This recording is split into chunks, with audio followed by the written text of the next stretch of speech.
Good afternoon, Miss Marites. Good afternoon, ma'am. Okay, Miss Marites, can you tell me about yourself? I'm Marites. I'm 35 years old. I'm from Isabela. I have one kid, 7 years old, and married. Okay, I have few questions for you to answer, so let's start. Why do you want to Yes, work as a maid? I want to work as a maid because this is only I know how to help my family and also my husband to my kids' future. Why you choose Malaysia when there is a lot of other country? I choose Malaysia because before I'm working to from Kuwait and UAE. How are you And qualified for this job? mm, yes, ma'am. Sorry. Are you qualified for this job? Um, because I'm only high school graduate, I'm not finishing another any kind of course. May I know what is your education level is? I'm high school graduate, ma'am. What is your recent experience? Experience working is also from to as OFW, ma'am. Have you worked abroad before? Yes, ma'am. Can you tell me the place and how many years you work for? Before year 2010 to 2013, I'm working from UAE as domestic helper, ma'am. And I go again another country from Kuwait last year, ma'am, 2014. Do you have experience of taking care of baby? Yes, ma'am, because I have a baby. That's why I know how to take care of baby. How about elders? I know also, ma'am, because before sometimes I'm going to my grandmother and I take care of her to take a bath and to take her food. Do you have any other special skills? His special skills is I know how to clean a car, mm, to to take care animals like a dog or cat. Are you willing to learn new skills? Yes, ma'am. Are you willing to work with a family where the mother-in-law or any relatives stay together? Yes, ma'am. Currently, are you still working? Yes, ma'am. Currently, are you still working? No, ma'am. Do you know how to cook? I know, ma'am. What sort of food can you cook? Um, Philippine food and Arabic food, ma'am. In Filipino food, can you tell me about the food that you can cook in Filipino?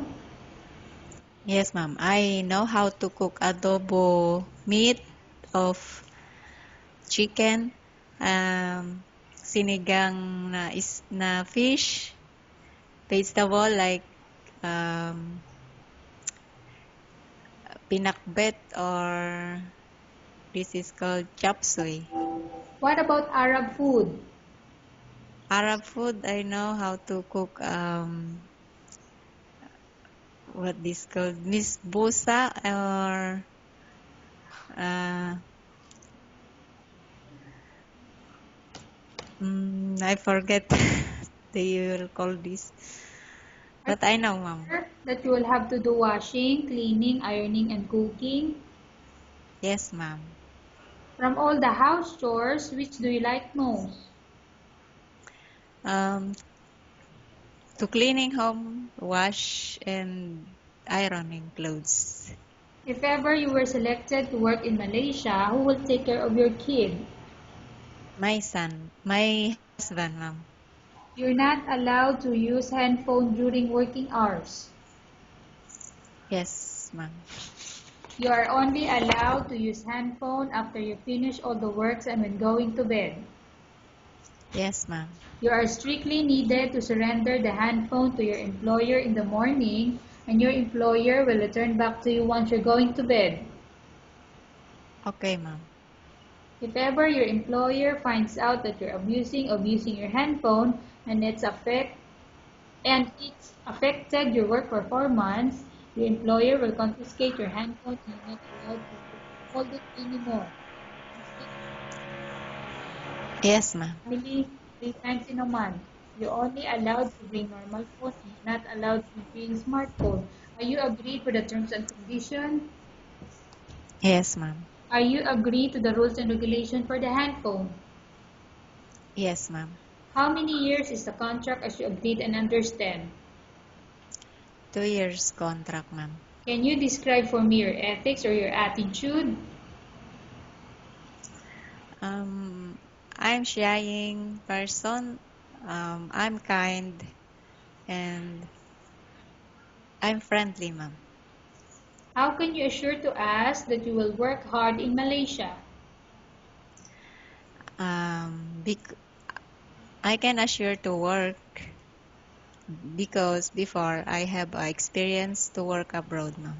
Can you Like, promise not to use the telephone without the permission of your employer?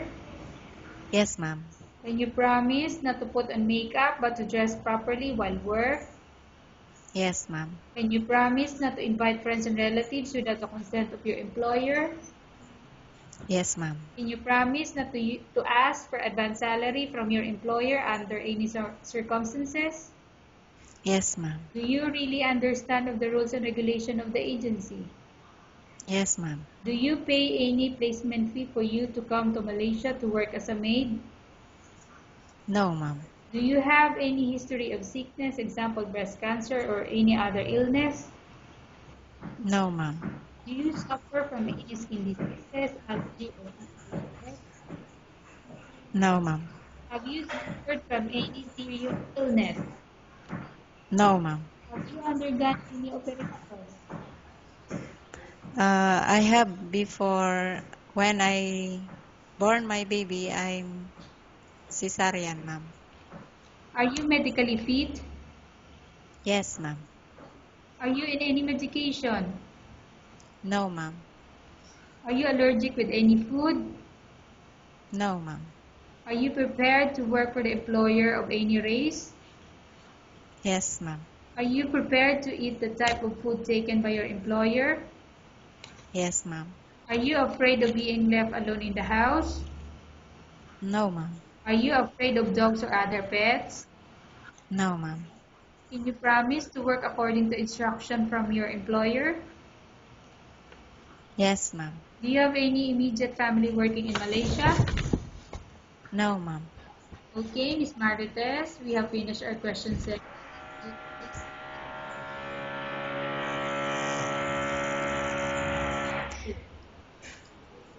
Okay, upon arrival in Malaysia within 6 months, if ever any of your family members pass away, what will you do? Will you continue to work till finish your contract or you will go back? I continue to work, ma'am. Tell us about yourself and why do you want to work in Malaysia as domestic helper? I'm a simple housewife and I have one kid. That's why I want to work Malaysia to earn money for his future and to help also my family. Okay, Miss Marites, what do you want to tell to your employer who watching your video? Mm. Hello, ma'am. How are you?